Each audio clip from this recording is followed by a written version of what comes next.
ಅಂದ್ರೆ DK brothers versus ದೇವೇಗೌಡರ family, ಆ ತರ ಚರ್ಚೆಗಳು ನಡೀತಾ ಇದೆ ನಮ್ಮ ಕ್ಷೇತ್ರದಲ್ಲಿ. ಇದು ಚರ್ಚೆ ಮಾಡೋರು ಯಾವ ರೀತಿ ಬೇಕಾದ್ರೂ ಚರ್ಚೆ ಮಾಡ್ಬೋದು. ನಮ್ಮ ಉದ್ದೇಶ ರೈತರ ಹಿತವನ್ನ ಕಾಪಾಡತಕ್ಕಂಥದ್ದು, ಕ್ಷೀರ ಕ್ಷೇತ್ರದಲ್ಲಿ ಗಣನೀಯವಾದಂಥ ಬದಲಾವಣೆಯನ್ನು ತರಬೇಕು ಅಂತಕ್ಕಂಥ ರೈತರ ಇಚ್ಛೆ ಏನಿದೆ, ಆ ಇಚ್ಛೆಗೆ ಕೆಲಸ ಮಾಡಬೇಕು ಅಂತಕ್ಕಂಥದ್ದು ಎಲ್ಲರ ಆಶಯ ಮತ್ತು ಆದೇಶ. ಅದನ್ನು ಪಾಲನೆ ಮಾಡಲಿಕ್ಕೆ ನಾನು ಬದ್ಧಾಗಿದ್ದೆ. ನಾವು ಬಯಸಿದ್ರೆ ನಿಮ್ಮ ಪಕ್ಷದಲ್ಲಿ ದೊಡ್ಡ ದೊಡ್ಡ ಸ್ಥಾನಗಳು ಸಿಗ್ತಾ ಇತ್ತು ಸರ್. KPCC ಅಧ್ಯಕ್ಷ ಸ್ಥಾನಕ್ಕೂ ಕೂಡ ತಮ್ಮ ಹೆಸರು ಬಹಳಷ್ಟು ಒಂದು ರೇಸ್ನಲ್ಲಿ ದಿಢೀರಂತ ಈ ಕಡೆ ವಾಲಿದ್ದೀವಿ.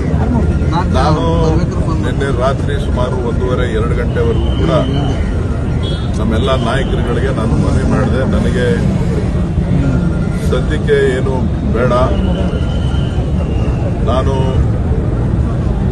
ಈಗ ಯಾವ ರೀತಿ ಕೆಲಸ ಮಾಡ್ಕೊಂಡು ಹೋಗ್ತಾ ಇದ್ದೀನಿ ಪಕ್ಷದ ಜೊತೆ, ನಿಮ್ಮ ಜೊತೆ, ಎಲ್ಲ ನಾಯಕರುಗಳ ಜೊತೆ, ಈ ಬೆಂಗಳೂರು ಗ್ರಾಮಾಂತರ ಕ್ಷೇತ್ರದ ಅಭಿವೃದ್ಧಿಯ ಜೊತೆ ನಾನು ಸಂಪೂರ್ಣವಾಗಿ ನಿಮ್ಮ ಜೊತೆ ತೊಡಗಿಸ್ಕೊಂಡು ಕೆಲಸ ಮಾಡ್ತೇನೆ, ಯಾವುದು ಬೇಡ ಅಂತ ಹೇಳಿದೆ.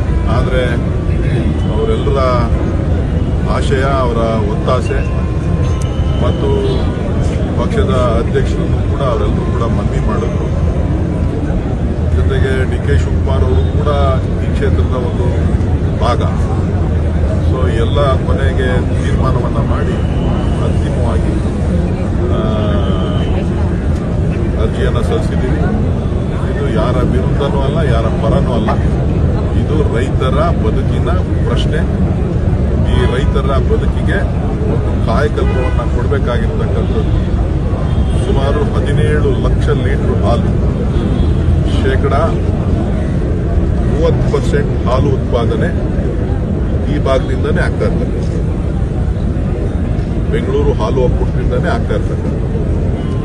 ಸೊ ರಾಜ್ಯಕ್ಕೆ ಏನು ಹಾಲು ಉತ್ಪಾದನೆ ಆಗ್ತಾ ಇದೆ ಅದು 30% ಇಲ್ಲಿಂದನೇ ಆಗ್ತಾ ಇರೋದ್ರಿಂದ ಇದನ್ನ ಇನ್ನೂ ಹೆಚ್ಚು ಬೆಳವಣಿಗೆ ಮಾಡಲಿಕ್ಕೆ ಅವಕಾಶಗಳಿದೆ. ರೈತರಿಗೆ ಒಳ್ಳೇದು ಮಾಡಲಿಕ್ಕೆ ಅವಕಾಶಗಳಿದೆ. ಅದರಿಂದ ನೀವು ಇದನ್ನ ನಿರ್ದೇಶಕ ಸ್ಥಾನಕ್ಕೆ ಚುನಾವಣೆಗೆ ಸ್ಪರ್ಧೆ ಮಾಡಿ ಅಂತ ಹೇಳ್ತಾರೆ. ನಾನು ಇದು ನಿರ್ದೇಶಕ ಸ್ಥಾನನ ದೊಡ್ಡದ ಅನ್ನೋದಕ್ಕಿಂತ ರೈತರ ಬದುಕಿಗೆ ಏನು ಬದಲಾವಣೆ ತರಬೇಕು ಅನ್ನೋದ್ರ ಬಗ್ಗೆ ನಮ್ಮೆಲ್ಲ ನಾಯಕರು ಮತ್ತು ಸರ್ಕಾರದ ಜೊತೆ ಚರ್ಚೆ ಮಾಡಿ ನನ್ನ ಕೈಲಾದಂತಹ ಮಟ್ಟಿಗೆ ನಿರ್ದೇಶಕನಾಗಿ ನಾನು ಸಹಾಯ ಮಾಡಲಿಕ್ಕೆ ಬದ್ಧ ಆಗಿದೆ. DK ಶಿವಕುಮಾರ್ ಅವರು ಮುಂದಿನ CM ಅನ್ನೋ ವಿಚಾರ ಸಾಕಷ್ಟು ಚರ್ಚೆ ಆಗ್ತದೆ. ಸಾಕಷ್ಟು ಕಡೆ ಒಂದು ಕಡೆ ಎಲ್ಲ ಸದ್ಯಕ್ಕೆ ಮಾನ್ಯ ಮುಖ್ಯಮಂತ್ರಿ ಸಿದ್ದರಾಮಯ್ಯನವರು ನಮ್ಮ ನಾಯಕರಿದ್ದಾರೆ, ಅವರು ಮುಖ್ಯಮಂತ್ರಿಗಳಾಗಿದ್ದಾರೆ. ಸೊ ಹಾಗಾಗಿ ಮುಖ್ಯಮಂತ್ರಿ ವಿಚಾರ ಇಲ್ಲಿ ಚರ್ಚೆನಲ್ಲಿಲ್ಲ.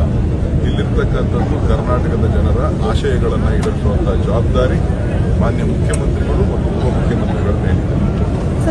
ಈಗಾಗಲೇ 2 ವರ್ಷ ಪೂರ್ಣಗೊಳಿಸಿದ್ದಾರೆ. 20ನೇ ತಾರೀಕು ಮಾನ್ಯ ಮುಖ್ಯಮಂತ್ರಿಗಳಾಗಿ 2 ವರ್ಷ ಸರ್ಕಾರ ಬಂದು 2 ವರ್ಷ ಆಗಿದೆ. ಸೊ ಹಾಗಾಗಿ ಇವತ್ತು ನಾವು ಕೊಟ್ಟಿರ್ತಕ್ಕಂಥ ಭರವಸೆಗಳನ್ನು ಈಡೇರಿಸಿದ್ದೇವೆ. ಅಭಿವೃದ್ಧಿಯ ಕಡೆ ಮುಖ ಮಾಡತಕ್ಕಂಥ ನಿಟ್ಟಿನಲ್ಲಿ ಸರ್ಕಾರ ಕೆಲಸ ಮಾಡ್ತಾ ಇದೆ.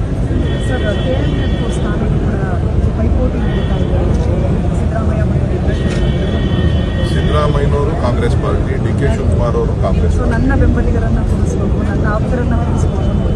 ಇಲ್ಲಿ DK ಶಿವಕುಮಾರ್ ಅವರು ಪಕ್ಷದ ಅಧ್ಯಕ್ಷರಾಗಿದ್ದಾರೆ, ಮುಖ್ಯಮಂತ್ರಿಗಳಾಗಿ ಸಿದ್ದರಾಮಯ್ಯನವರಿದ್ದಾರೆ.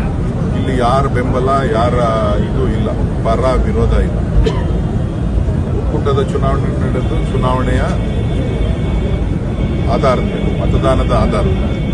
ಸೊ ಅದು ತೀರ್ಮಾನ ಮಾಡ್ತದೆ ಯಾರು ಜಾಸ್ತಿ ಇದ್ದಾರೆ, JDS ಅವರಿದ್ದಾರ, BJP ಬೆಂಬಲಿತರಿದ್ದಾರ, ಅಥವಾ ಸಹಕಾರ ಕ್ಷೇತ್ರದಲ್ಲಿ ಪಕ್ಷ ಇಲ್ಲ, ವ್ಯಕ್ತಿ ಇಲ್ಲ.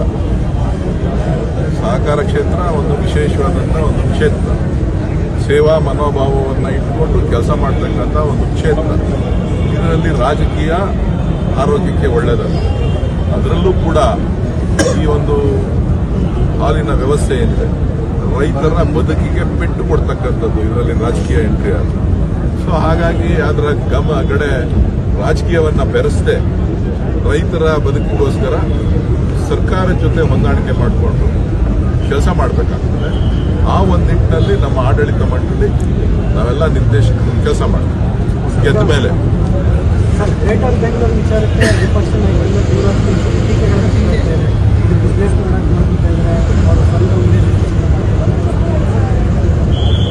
ವಿರೋಧ ಪಕ್ಷಗಳು ಟೀಕೆ ಮಾಡಿದ್ರೇ ಅದಕ್ಕೆ ಗೌರವ ಬರುತ್ತೆ, ಅದಕ್ಕೆ ಹೆಚ್ಚು ಮಹತ್ವ ಬರುತ್ತೆ. ಅವರ ಎಲ್ಲ ಟೀಕೆಗಳನ್ನು, ಅವರ ಹೇಳಿರ್ತಕ್ಕಂಥ ಎಲ್ಲ ವಿಚಾರಗಳನ್ನು ಗಮನದಲ್ಲಿಟ್ಟುಕೊಂಡು ಒಂದು ಉತ್ತಮವಾದಂಥ ಸುಂದರ ನಗರವನ್ನು ನಿರ್ಮಾಣ ಮಾಡಲಿಕ್ಕೆ ಅವರ ಸಲಹೆಗಳನ್ನು ಪಡೆದು ಮಾಡ್ತಾರೆ.